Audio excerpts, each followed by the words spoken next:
Alright guys, a quick one.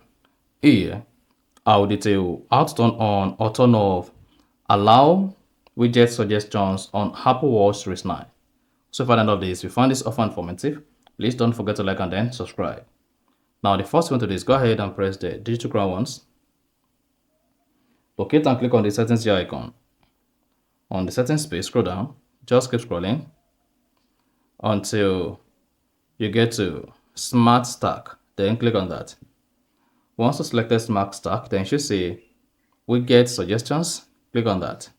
Now to turn on or turn off allow widget suggestions on Apple Watch Series 9, just turn this on or turn this off. So once you turn this on, you should see some apps that are allowed for widget suggestions on your Apple Watch Series 9 here.